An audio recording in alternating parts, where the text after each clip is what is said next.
તમારું સ્વાગત છે આજના નવા વિડીયોમાં। તો આજે આપણે શીખીશું નવોદય સ્પેશિયલનો સાદો અપૂર્ણાંક, બરાબર। તો સાદો અપૂર્ણાંકમાં આજે આપણે આ વિડીયોમાં શું શું શીખવાના છે સૌથી પહેલા તો એ જોઈ લઈએ। તો સૌથી પહેલા તો સાદો અપૂર્ણાંક, બરાબર। તો એમાં અપૂર્ણાંકના પહેલા જે બે પ્રકાર છે કયા કયા કે એક સમછેદી, બરાબર, સમછેદી અપૂર્ણાંક, બરાબર, બીજું છે વિષમછેદી અપૂર્ણાંક। સૌથી પહેલા જ્યારે નવોદય સ્પેશિયલમાં સાદો અપૂર્ણાંકની શરૂઆત થાય ત્યારે આપણે આ બે વસ્તુ ખાસ જોવાની હોય છે કે સમછેદી અપૂર્ણાંક અને વિષમછેદી અપૂર્ણાંક, બરાબર। હવે સમછેદી અપૂર્ણાંક કોને કહેવાય, બરાબર। તો સમછેદી અપૂર્ણાંક એટલે આ છેદ છે ને, આ વસ્તુ યાદ રાખવાની કે જેના છેદ સમાન હોય, જે અપૂર્ણાંકના છેદ સમાન હોય એને શું કહેવાય, છેદ સમાન હોય એને કહેવાય સમછેદી અપૂર્ણાંક, બરાબર। ધારો કે કઈ રીતના, ધારો કે 3/4, 7/4, 8/4 આ અપૂર્ણાંકની જે આખી પેર છે એમાં તમે જોઈ શકો છો આને આપણે શું કહીએ છીએ, અંશ, બરાબર। જે નીચે આપે છે એને શું કહીએ છીએ, છેદ, બરાબર। તો આ ત્રણે ત્રણ અપૂર્ણાંકના કેવા છેદ કેવા છે, સમાન છે। તો છેદ સમાન હોય તો આપણે એને શું કહીએ, સમછેદી અપૂર્ણાંક, બરાબર। હવે વિષમછેદીમાં શું છે કે જે અપૂર્ણાંકના છેદ અસમાન હોય, બરાબર। છેદ કેવા હોય, અસમાન, બરાબર। અસમાન હોય એટલે ધારો કે કઈ રીતના, દાખલા તરીકે 7/4, બરાબર, 8/5, બરાબર, 9/7 આ રીતના, એટલે કે તમારે છે છેદ જોવાના। આ છેદ જોવો બધાના કેવા છે, અલગ છે। તો આને કયા અપૂર્ણાંક કહેવાય, તો વિષમછેદી અપૂર્ણાંક, બરાબર। સમછેદી અપૂર્ણાંક અને વિષમછેદી અપૂર્ણાંકમાં આટલી વસ્તુ છે। આના પછી આવશે તમારા અપૂર્ણાંકના સરવાળા। શું આવશે, અપૂર્ણાંકના સરવાળા, બરાબર। હવે અપૂર્ણાંકના સરવાળા અને બીજું અપૂર્ણાંકની બાદબાકી, આ બંનેના જે નિયમો છે એ સેમ છે એટલે આપણે બંને સાથે લઈશું, અપૂર્ણાંકની બાદબાકી, બરાબર। કઈ રીતના તો આપણે જોઈએ છીએ, બરાબર। આ બંનેના જે નિયમો છે કેવા છે, સમાન છે। ધારો કે બંનેના છેદ જ્યારે સમછેદી અપૂર્ણાંકના સરવાળા આપેલા હોય, આ વસ્તુ યાદ રાખજો કે શું કરેલું હોય, સમછેદી અપૂર્ણાંકના શું કરેલું હોય, સરવાળા કે બાદબાકી જ્યારે કરવાના હોય ત્યારે શું કરશું, પહેલા વસ્તુ ધારો કે 3/4 + 5/4, બરાબર। આ કેવું અપૂર્ણાંક છે, સમછેદી અપૂર્ણાંક છે, બરાબર। તો આમાં શું કરશું કે જે છેદ સમાન છે તો આપણે અંશનો સરવાળો કરીને છેદ જે છે એ મૂકી દેશું। ધારો કે છેદ અહીંયા 4 છે તો 4 ના 4 મૂકી દીધા, અંશનો સરવાળો કેટલો થશે, 3 + 5 તો કેટલો થયો, 8, બરાબર। આ વસ્તુ થઈ ગઈ। બાદબાકીમાં પણ સેમ જ કરવાનું છે, આ વસ્તુ બેના માટે લાગુ પડશે, સરવાળા કે બાદબાકી, બરાબર। તો 5/4 - 3/4 જ્યારે આવી બાદબાકી આપેલી હોય તો આપણે શું કરશું, 5 માંથી 3 જાય તો 2 અને છેદના છેદ, બરાબર। આ વસ્તુ કોના માટે થઈ ગઈ, સમછેદી અપૂર્ણાંક માટે, બરાબર। આટલા સુધી ક્લિયર। હવે ધારો કે તમારા જોડે છે વિષમછેદી અપૂર્ણાંક હોય, વિષમછેદી અપૂર્ણાંકમાં જ્યારે શું જોવાનું, સરવાળા કે બાદબાકી, બરાબર। તો આપણે શું કરવાનું, બરાબર। આ સમછેદી થી વિષમછેદી આવે તો શું કરવાનું, તો વિષમછેદીમાં એક વસ્તુ યાદ રાખવાનું, ધારે કે તમારા જોડે એક વસ્તુ આવી છે વત્તા બીજી તમારા જોડે આ રીતના એક વસ્તુ આપેલી છે, બરાબર। આ બે અપૂર્ણાંક તમને અહીંયા આપેલા છે 8/4 + 4/8, બરાબર। તો તમારે સૌથી પહેલા તમારા જે છેદ છે એ શું કરવું પડશે, સમાન કરવા પડશે, બરાબર। આ અપૂર્ણાંકને પહેલા સમછેદી બનાવવો પડશે। કઈ રીતના બનાવશું, તો 8 ને 4 નો લસા લઈને, તો આપણે 8 અને 4 નો શું લેશું, લસા, બરાબર। તો શું કેટલો થશે, તો કે 4 × 2 = 8, 2 × 2 = 4, 2 × 2 = 4, બરાબર, સોરી 2 × 1 = 2 અને 2 × 1 = 2, બરાબર। તો 2 × 2 = 4, 4 × 2 = 8, આનો લસા કેટલો થાય, તો લસા થાય ભાઈ 2 × 2 × 2 = 8, બરાબર। આ આપણો શું આવ્યો, લસા, બરાબર, લઘુત્તમ સામાન્ય હોય 8 આવ્યો, બરાબર। હવે જે આપણો લસા આવે ને એટલી સંખ્યા છેદમાં બનાવવાની। ધારો કે આપણો લસા કેટલો આવ્યો, 8, તો છેદમાં કેટલા બનાવવાના આપણે, 8। અહીંયા 8 છે તો અહીંયા કોઈ વડે ગુણાશે નહીં, તો ધારો કે આપણે 1 વડે ગુણીએ તો આપણને એ સંખ્યા મળી જાય।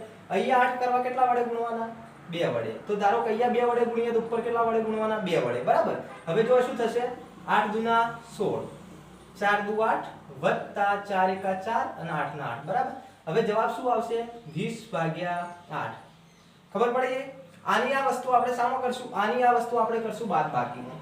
ધારો કે હવે આપણે 8/4 - 4/8 ધારો કે આ બાદ બાકી લઈ લીધી એની, તો આમાં પણ આપણે શું કરશું, લસા કરવો પડશે આપણે. તો લસા 8 આવે તો અહીંયા 2 વડે ગુણીશું, અહીંયા તો 8 છે બરાબર. તો બાદ બાકીમાં શું થશે, 16 ભાગ્યા 8 માઈનસ 4 ભાગ્યા 8, તો કેટલું થશે 12 ભાગ્યા 8. હજી આનું અતિ સંક્ષિપ્ત રૂપ કરવું હોય તો થાય. ધારો કે 4 તરી 12 અને 4 ભાગ્યા 4 દુ 8, 4 4 જતા રહે તો 3 ભાગ્યા 2 જવાબ આવ્યાનો બરાબર. તો આ થઈ ગયો આપણા સરવાળા અને બાદ બાકી કોના, અપૂર્ણાંકના બરાબર. આટલા સુધી દરેકને ખ્યાલ આવી ગયો કે શું આવ્યું ભાઈ, સૌથી પહેલા સમછેદી અપૂર્ણાંક આવ્યો તો જેના છેદ સમાન હોય એને સમછેદી કહેવાય, જેના છેદ અસમાન હોય એને વિષમછેદી અપૂર્ણાંક કહેવાય. પછી એના આધારે આપણા અપૂર્ણાંકના સરવાળા અને બાદબાકી. તો વિષમછેદી જ્યારે અપૂર્ણાંક આપેલો હોય તો સરવાળો સીધો સીધો થશે, બાદબાકીનો બંને. જ્યારે વિષમછેદી અપૂર્ણાંકના સરવાળા અને બાદબાકી આપેલું હોય તો આપણે શું કરીએ છીએ, સૌથી પહેલા લસા લઈએ છીએ, લસા લઈને એના છેદ સમાન કરીએ છીએ, સમાન કરી અને પછી આપણે એની સરવાળા અને બાદબાકી કરીએ બરાબર. હવે આપણે શું જોઈશું, હવે આપણે જોઈશું ભાગાકાર અને ગુણાકાર બરાબર. હવે આપણે બીજી બે વસ્તુ આગળ શું જોવાની છે, તો કે ભાગાકાર અને ગુણાકાર બરાબર. તો હવે ગુણાકારમાં શું થશે ને ભાગાકારમાં શું થશે આપણે જોઈએ. તો સૌથી પહેલા ધારો કે લઈ લઈએ આપણે અહીંયા ગુણાકાર બરાબર. શું લીધું, ગુણાકાર. કોના ગુણાકાર, તો કે અપૂર્ણાંકના બરાબર ને. અપૂર્ણાંકના ગુણાકાર કરવા હોય, સાદા ગુણાકાર તો આપણે ગણ્યા કર્યા કે 2 ગુણ્યા 4 બરાબર 8, આ સાદા ગુણાકાર બરાબર. હવે આ અપૂર્ણાંકના ગુણાકાર કરવો હોય તો શું કરવાનું સાહેબ, તો અપૂર્ણાંકના ગુણાકાર કરવા હોય તો એકદમ ઈજીમાં ઈજી, અંશનો અંશ સાથે ગુણાકાર, છેદનો છેદ સાથે ગુણાકાર એટલે જવાબ મળી જાય. 4 8 32, 32 2 દુ 4 બરાબર. આટલું વસ્તુ થઈ ગયા પછી આમાં એક નવું સ્ટેપ આવશે, અતિ સંક્ષિપ્ત રૂપ. કયું આવશે, અતિ સંક્ષિપ્ત રૂપ બરાબર. તો તમારે આના અવયવો પાડવાના અને નાની સંખ્યા થતી હોય તો કરવાની. ધારો કે 8 ચોક 32 બરાબર, 4 8 32 થઈ ગયા. તો આનો જવાબ કેટલો આવ્યો, 8 બરાબર. ગુણાકાર ક્લિયર. હવે જોઈએ આપણે ભાગાકાર. ધારો કે આ ભાગાકાર, ભાગાકારમાં શું છે, આની આ જ વસ્તુ આપણે લઈએ, 4 ભાગ્યા 2 ગુણ્યા 8 ભાગ્યા 2, સોરી આપણે ભાગાકાર લઈએ બરાબર ને. 4 ભાગ્યા 2 ભાગ્યા 8 ભાગ્યા 2 બરાબર. ભાગાકાર કરવો હોય તો શું કરવાનું, બે ટ્રીક છે. સૌથી પહેલા તમારે જે કીધું બીજું પદ છે એનું વ્યસ્ત કરી દેવાનું. ધારો કે આની આ વસ્તુ બીજું પદ વ્યસ્ત કરો એટલે આગળ ગુણાકારનું, ભાગાકારની જગ્યાએ ગુણાકારનું નિશાન મૂકી અને તમે આ રીતે કરી શકો બરાબર. બીજા પદનું વ્યસ્ત કરશો એટલે આ થઈ જશે ભાગાકાર. જ્યારે વ્યસ્ત કરો એટલે એની આગળ ભાગાકાર હોય તો ગુણાકાર થઈ જશે બરાબર. હવે આનો ગુણાકાર કરી દેવાનો સીધો, 4 દુ 8 અને 8 દુ 16. આનો જવાબ કેટલો આવશે, તો 8 દુ 16. તો જવાબ આવશે 1 ભાગ્યા 2 બરાબર. અને બીજી વસ્તુ કે આને સીધે સીધું કરવું હોય તો શું થાય, ધારો કે 4 ભાગ્યા 2 ભાગ્યા 8 ભાગ્યા 2, તો તમારે આ વચ્ચેનું સ્ટેપ ના કરવું હોય તો તમે સીધો ચોકડી ગુણાકાર કરી દેખો બરાબર. તો 4 દુ 8 અને 2 8 16 બરાબર. તો એ જવાબ કેટલો આવશે, 1 ભાગ્યા 2 બરાબર. આ થઈ ગયા ગુણાકાર અને ભાગાકાર. કોના, તો કે અપૂર્ણાંકના બરાબર. આટલા સિમ્પલ અપૂર્ણાંકના ગુણાકાર અને ભાગાકાર આપેલા છે તમને, જે નવોદયમાં તમારે આના આધારે અમુક ક્વેશ્ચન પૂછાય છે. આ રીતના ધારો તમને આપેલું હશે અને તમને પૂછશે કે ભાઈ આપેલ, ધારો તમને આ રીતે કોઈ આપી દીધો અને તમને કીધું કે ભાઈ આનું સાદું રૂપ આપો, અથવા તો કોઈ બીજો તમને આ રીતે બાદબાકી આપી હશે તો કે તમને આનું સાદું રૂપ આપો બરાબર. તો આ રીતના તમને ક્વેશ્ચન જે નવોદય છે એમાં મૂકેલા હશે બરાબર. તો તમારે આ રીતે એનું સાદું રૂપ આપી અને એના જવાબ આપવાના રહેશે. હવે આપણે જોઈએ કે અપૂર્ણાંકના બીજા કેટલાક વ્યવહારિક કેટલા પ્રકાર છે બરાબર. તો હવે આગળ જોઈએ. તો હવે જે અપૂર્ણાંકના આપણે આગળ 3-4 પ્રકાર છે જે વ્યવહારિક, અને કયા અપૂર્ણાંકને નાનો કહેવાય, કયા અપૂર્ણાંકને મોટો કહેવાય તે આપણે જોવાના છીએ. તો સૌથી પહેલા કે અપૂર્ણાંકના જે પ્રકાર છે એમાં સૌથી પહેલા એક પ્રકાર આવે છે એ છે છેદાધિક. છેદાંધિક બરાબર અપૂર્ણાંક. આ વસ્તુ છે ને એના નામ ઉપરથી, અપૂર્ણાંકના જે પ્રકાર છે ને તમને એના નામ ઉપરથી જ ખ્યાલ આવી જશે બરાબર. બીજો છે અંશાધિક.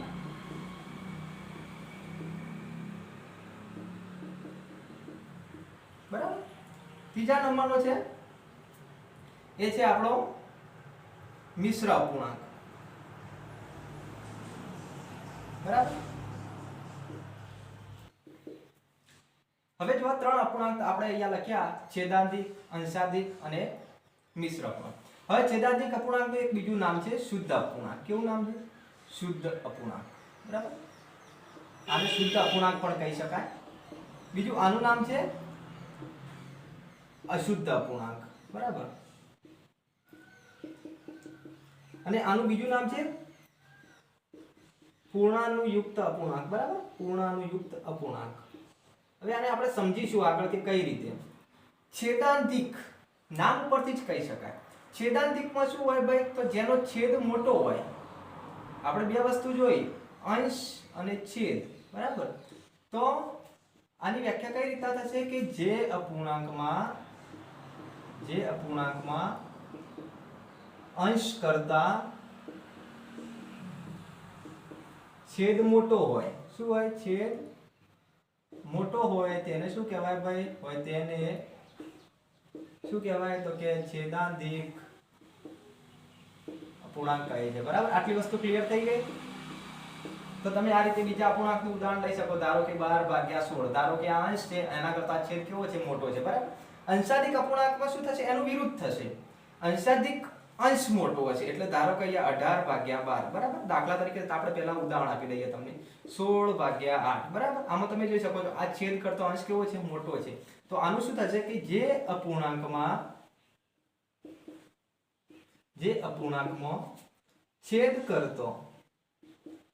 છેદ કરતો અંશ મોટો હોય તેને શું કહેવાય? તો ભાઈ કે અશુદ્ધ અપૂર્ણાંક કહેવાય અથવા તો અંશાધિક અપૂર્ણાંક કહેવાય. બરાબર. હવે મિશ્ર અપૂર્ણાંક અને પૂર્ણાંકયુક્ત અપૂર્ણાંક. બરાબર. હવે તમને આની વ્યાખ્યા આપું તો આમાં શું થશે કે પૂર્ણાંક, આની વ્યાખ્યા ખાસ યાદ રાખો. પૂર્ણાંક અને છેદાધિક અપૂર્ણાંક મળીને મિશ્ર અપૂર્ણાંક બનાવે છે. બરાબર. શું બનાવે છે? મિશ્ર અપૂર્ણાંક. કયા? છેદાંતિક એક આ અને બીજું શું મળે છે? પૂર્ણાંક. પૂર્ણાંક સંખ્યા તમને ખબર છે કે કઈ આવશે? બરાબર. ક્લિયર કે પૂર્ણાંક અને છેદાંતિક અપૂર્ણાંક મળીને મિશ્ર અપૂર્ણાંક બનાવે છે. બરાબર. તો છેદાંતિક તમારે જોવાનું કે ભાઈ છેદાંતિકમાં શું હોય તો કે છેદ મોટો હોય. તો આપણે ધારો કે આ રીતે લઈ શકીએ 8 4 અને પછી 1. બરાબર. હવે આનું સાદુરૂપ આપો તો કેવું થશે? આ બેનો શું કરીએ? ગુણાકાર. 6 ચોક 24, 24 1 25. 25 ભાગ્યા કેવો છે ભાઈ? 6. બરાબર. હવે ક્લિયર. પછી ધારો કે બીજો કયો અપૂર્ણાંક? ધારો કે બીજો આપણે એવો લઈએ તો કે 2 4 8. બરાબર. પહેલા તમે આ જોઈ શકો આ પૂર્ણાંક સંખ્યા છે અને આ કેવા છે? આને બોલાય એટલે કેવું બોલાય? 4/2/8 બોલાય. બરાબર. એટલે આમાં છેદ મોટો છે, અંશ નાનો છે. બરાબર. તો હવે આને લખવું હોય તો ક્યારે લખાય? આ બેનો ગુણાકાર ને ઉપરની સંખ્યા સાથે વત્તાકાર. એટલે 8 ચોક 32, 32 ને 2 34, 34/8. બરાબર. તો આ રીતે આને આપણે દર્શાવીએ છીએ. બરાબર. આટલા સુધી ક્લિયર. તો હવે આપણે જોઈએ કે કયા અપૂર્ણાંકને નાનો કહેવાય ને કયા અપૂર્ણાંકને મોટો અપૂર્ણાંક કહેવાય. સૌથી પહેલા આપણે અંશને છેદના આધારે જ જોવાના છીએ. એટલે કે જ્યારે અપૂર્ણાંકના શું હોય ભાઈ? અપૂર્ણાંકના છેદ સમાન હોય તો જે અપૂર્ણાંકનો અંશ મોટો એ અપૂર્ણાંક મોટો. બરાબર. એ શું થશે? એ અપૂર્ણાંક આખો શું થશે? મોટો. બરાબર. તો કઈ રીતના? તો ધારો કે હું અહીંયા દર્શાવું. ધારો કે મારી પાસે 4/2 છે અને 4/8 છે. હવે આમાં મારે મોટો દર્શાવવો હોય તો હું શું જોઈશ? તો જેના છેદ સમાન છે તો કે હા સમાન છે. બરાબર. આ વસ્તુ સમાન થઈ ગઈ. હવે શું? અપૂર્ણાંકનો અંશ મોટો. અપૂર્ણાંકનો અંશ શું હોય? એ મોટો. તો અપૂર્ણાંક મોટો. ધારો કે આ બંનેમાં અપૂર્ણાંકનો અંશ કોનો મોટો છે? તો આ 8 મોટા. બરાબર. તો આપણે શું કરશું? આ અપૂર્ણાંક છે મોટો. બરાબર. ધારો કે હવે હું બીજો આ રીતના દર્શાવું અને તો અહીંયા પણ છેદ સમાન છે. તો આપણે શું જોવાનું? અંશ અહીંયા મોટો છે તો આ અપૂર્ણાંક મોટો. બરાબર. હવે જ્યારે બીજું કે આ છેદ સમાન હોય ત્યારે થઈ ગયું. બરાબર. હવે જ્યારે અંશ સમાન હોય, અપૂર્ણાંકના શું સમાન હોય ભાઈ? અંશ સમાન હોય. કોના? અપૂર્ણાંકના. બરાબર. ત્યારે આપણે શું કરશું? તો અપૂર્ણાંકના અંશ સમાન હોય. ધારો કે મારી પાસે આ રીતે છે. બરાબર. તો જે અપૂર્ણાંકનો આના માટે શું છે કે જે અપૂર્ણાંકનો છેદ નાનો તે અપૂર્ણાંક મોટો. બરાબર. આ ખાસ યાદ રાખજો. છેદ જ્યારે સમાન હોય ત્યારે શું થશે કે આ બંનેમાં જેનો છેદ નાનો, તો છેદ નાનો કયો છે? આ બાજુના અપૂર્ણાંકનો. તો આ શું અપૂર્ણાંક થયો? મોટો. બરાબર. ધારો કે આપણે બીજું લઈ લઈએ આ રીતના 24. બરાબર. અને બીજો છે ધારો કે 12/12. તો આમાંથી છેદ કોનો નાનો છે કે સાહેબ આ અપૂર્ણાંકનો. તો આ સંખ્યા કેવી થઈ જશે? મોટી થઈ જશે. બરાબર. આટલી વસ્તુ યાદ રાખવાની છે તમારે.